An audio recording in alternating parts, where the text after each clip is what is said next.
যোৱা 13 তাৰিখে অসমত যি 5টা সমষ্টিত উপনিৰ্বাচন হৈছিলে নগাঁও জিলাতো চামগুৰি সমষ্টিত উপনিৰ্বাচন হৈছিল।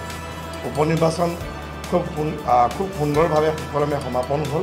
আজি দেখা পালোঁ যে বিশেষ কংগ্ৰেছ দলে তেওঁলোকে যি অভিযোগ আনিছে তেনে কেইটামান অভিযোগ আনিছে যে কিছুমান বুথত ৰেগিং হোৱা বুলি আৰু সেই ৰেগিং কাৰ্যত আমাৰ নগাঁৱৰ দুগৰাকী বিধায়কৰ নাম ইয়াত তেওঁলোকে আজি সাঙুৰ খুৱাইছে, আমাৰ নামো তাত সাঙুৰ খুৱাইছে।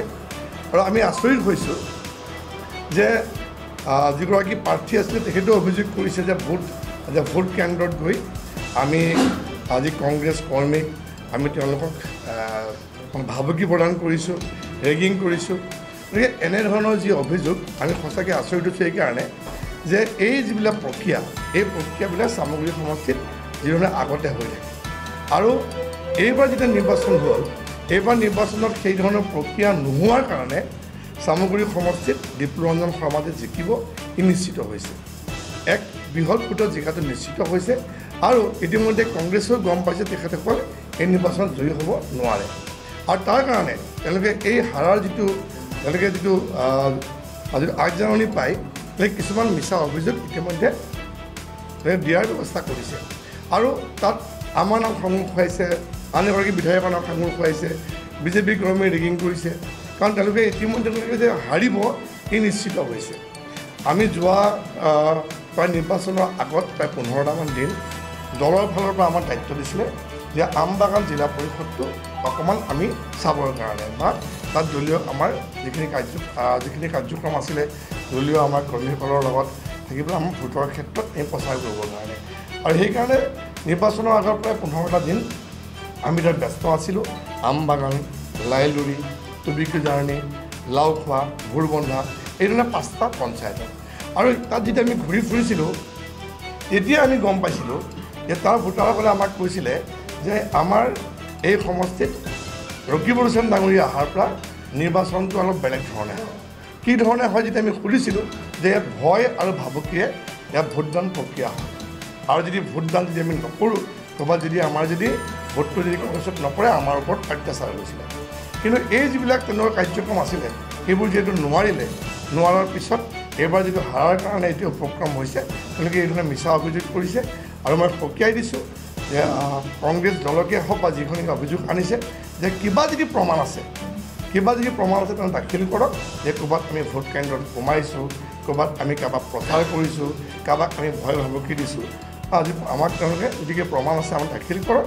মানে এই ধৰণৰ কিন্তু মিছা অভিযোগ তেওঁলোকে আশ্ৰয় নলয়। আমি যেতিয়া ঘূৰি ফুৰিছিলোঁ আমাক বহুতে কৈছিলে যে আমি এইবাৰ অন্ততঃ আমি কোনো ক্ষেত্ৰত কংগ্ৰেছক ভোট নিদিওঁ। ৰাইজক আমি সুধিছিলোঁ যে আপোনাক কিহৰ কাৰণে নিদিয়ে? এটা কথাই কয় যে মাননীয় মুখ্যমন্ত্ৰী ডক্টৰ হিমন্ত বিশ্ব শৰ্মা ডাঙৰীয়াৰ যি উন্নয়নৰ যি যাত্ৰা এই চামগুৰি সদায় পিছ পৰি আছে। চামগুৰি সমষ্টিত কেতিয়াও উন্নয়ন নহয় আৰু তাৰ কাৰণে এইবাৰ আমি চৰকাৰৰ পক্ষত থাকিব বিচাৰিছোঁ। বিজেপিক ভোটদান কৰি আমি ডিপ্লুৰঞ্জন শৰ্মাক বিধায়ক বনাই পেলাই চামগুৰিৰ উন্নয়নত আমি চামিল হ'ব বিচাৰিছোঁ।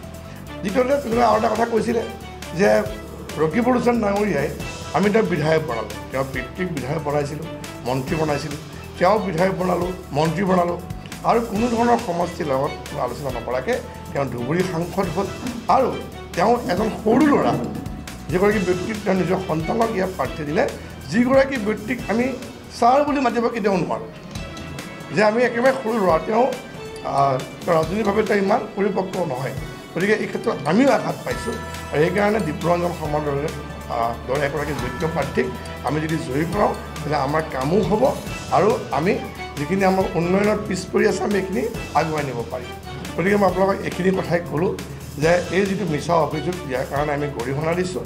মই পুনৰবাৰ কৈছোঁ কিবা যদি প্ৰমাণ আছে তেনেকৈ দাখিল কৰক। আমি খুব সহজে ভোট কেন্দ্ৰত সোমাইছোঁ, ৰেগিং কৰিবলৈ উচতনি দিছোঁ বা সেই ধৰণৰ কাবাত যদি আমি ভয় ভাবুকি দিছোঁ মই প্ৰমাণ কৰক।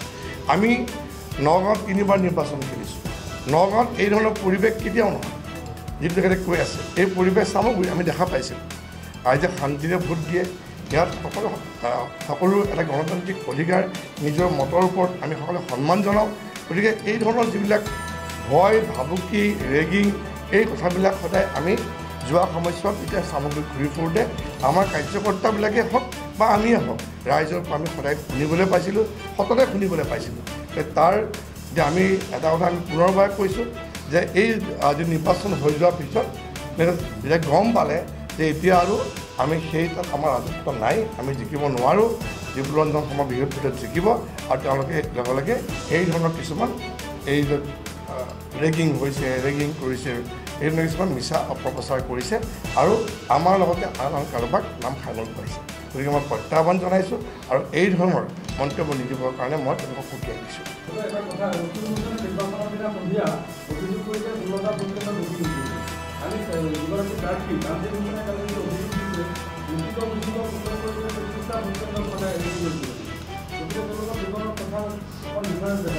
প্ৰথম কথা হৈছে কি, অভিযোগ এটা যেতিয়া দিয়ে তাৰ সত্যাসত্য থাকিব লাগিব, প্ৰমাণ দিব লাগিব। এতিয়া ক'ৰবাত যদি হৈছে আচলতে কথাটো এনেকুৱা ধৰণৰ যে তেওঁলোকৰ আগৰ নিৰ্বাচনত এই ধৰণৰ কিবা তেওঁলোকৰ অভ্যাসটো আছিলে।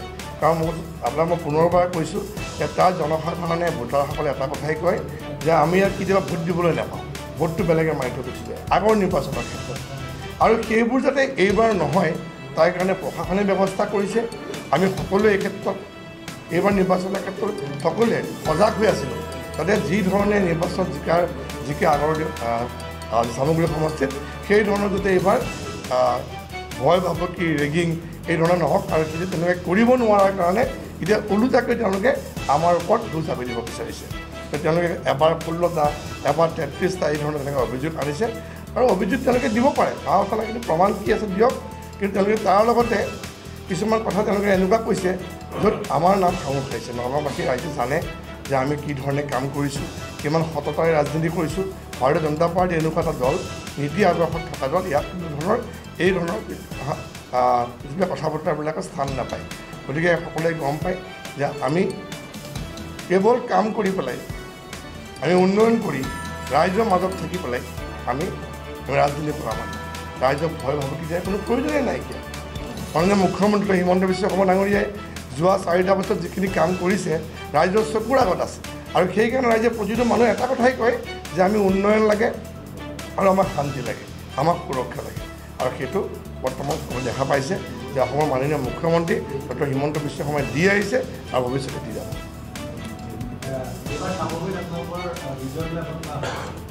চাওক, চামগুৰি সমষ্টি বুলিয়ে নহয়, উপ নিৰ্বাচন হোৱা 5টা সমষ্টিতে আমি জিকিম ই নিশ্চিত। আৰু চামগুৰি বহুতে সন্দেহ কৰিছিলে যে ইয়াত আমি এবাৰ জিকিব পাৰিম জানো, কাৰণ এটা ভোটৰ ক'ৰবাত সদায় কয় যে মুছলমান ভোট বেছি বা হিন্দু ভোট কম। এইবাৰ হিন্দু মুছলমান সকলোৱে একেলগে যিধৰণে ভোটদান কৰিছে, যিধৰণে ভোটদান কৰিবৰ কাৰণে ওলাই আহিছে, চবেই পৰিৱৰ্তন বিচাৰিছে আৰু এটা ভাল ভোটত যে জিকিম আমি নিশ্চিত। এইখন চৰকাৰে খিলঞ্জীয়া ভূমিপুত্ৰসকলৰ কাৰণে কাম কৰি আছে। দেখা পাইছে আপোনালোকে যে যোৱা সময়ছোৱাত যিখিনি কাম হৈছে প্ৰায়খিনি অসমৰ খিলঞ্জীয়াসকলৰ কাৰণে কৰিছে। সকলোৱে একলগত আগুৱাই নিয়াৰ চেষ্টা কৰিছে। আৰু এই যিখন চৰকাৰ, এইখন হৈছে ভাৰতীয় জনতা পাৰ্টীৰ নেতৃত্বাধীন মিত্ৰজোঁটৰ চৰকাৰ, য'ত এতিয়া ইয়াত আমাৰ ৰাভা হওক, বড়ো হওক, কাৰ্বি হওক, প্ৰত্যেকটো জনগোষ্ঠী আমি একেলগে চৰকাৰখনত আমি কাম কৰিছোঁ, আগুৱাই নিছোঁ। গতিকে মই নাভাবোঁ যে আমাৰ পৰা কোনোবা পৃথক হ'ব। সকলোৱে বিচাৰিছে যে এখন শান্তিৰ অসম, এখন উন্নয়নমুখী অসম, এখন সুৰক্ষিত অসম, য'ত বৰ্তমান বিজেপি চৰকাৰে দি আছে। চাওক, কংগ্ৰেছে হাৰিলে EVM-ত দুখ দিয়ে আৰু জিকিলে তেতিয়াহ'লে কাক দুখ দিব? এতিয়া লক্ষীপুৰ যে 10টা ভোটত যে জিকা বুলি কৈ থাকে, তাত কি EVM তাত কি হৈছিলে? এতিয়া গৌৰৱ গগৈ যে যোৰহাটত যে লোকসভাত যেতিয়া তেওঁ জিকিলে, তাত তেওঁলোকে সেইটোতো অভিযোগ নিদিয়ে। য'ত হাৰিব তাত EVM বেয়া আৰু য'ত জিকিব তাত EVM ভাল। গতিকে এইবিলাক কংগ্ৰেছৰ কিছুমান তেওঁলোকৰ এটা মানে মিছা অভিযোগ, তেওঁলোকে ৰাইজক বিপদে পৰিচালিত কৰিবলৈ চেষ্টা কৰে। আৰু আজিৰ তাৰিখত কংগ্ৰেছৰ কথা বতৰাবিলাক অসমৰ ৰাইজে বিশ্বাসত নলয়। আৰু সেইকাৰণে প্ৰতিটো নিৰ্বাচনতে দেখা পাইছে আপোনালোকে যে ৰাইজে ভাৰতীয় জনতা পাৰ্টীৰ মিত্ৰসকলক ভোট দি পেলাই যিধৰণে অসমখন আগুৱাই গৈছে তাত তেওঁলোকে এই যাত্ৰাত চামিল হৈছে। এতিয়া অভিযোগটো তেওঁলোকে দিছে আৰু অভিযোগটো দিয়াৰ পাছত এতিয়া এইটো কি অভিযোগ, সঁচা মিছাটো তেওঁলোকে এইটো বিচাৰ কৰিব। গতিকে আমি বেলেগে অভিযোগ দিয়াৰ প্ৰয়োজন নাইকিয়া। যে ক'ৰবাত যদি তেওঁলোকৰ ৰেগিং কৰিছে, সেইটো যদি হয় তেতিয়াহ'লে আমাৰ হয়তো চাগে দিব।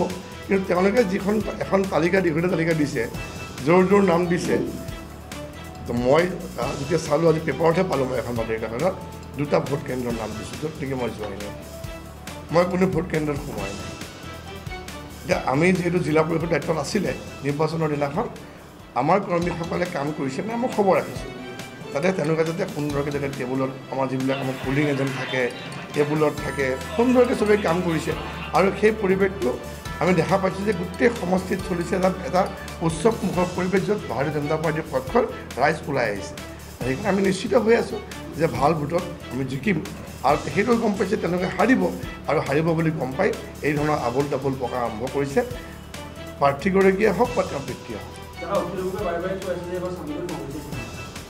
অখিল গগৈ চামগুৰিৰ ভিতৰততো এদিনো সোমোৱা নাই তেওঁ কেনেকৈ গম পাব চামগুৰি সমষ্টিততো যিধৰণে ৰাইজ ওলাই আহিছে চামগুৰিৰ বিষয়ে ৰাইজে ক'ব অখিল গগৈ বাহিৰা মানুহ তেওঁতো কংগ্ৰেছৰ হৈ পেলাই তেওঁ সদায় কাম কৰি থাকে কংগ্ৰেছৰ হৈ প্ৰচাৰ কৰি থাকে গতিকে তেওঁতো ক'বই গতিকে ৰাইজে ভোট দিছে সেই কথাটো আমাৰ ইতিমধ্যে EVM লিপিবদ্ধ হৈছে আৰু আমাৰ যিটো সমীক্ষা সেই সমীক্ষা মতে আমি ভাল ভোটত জিকিম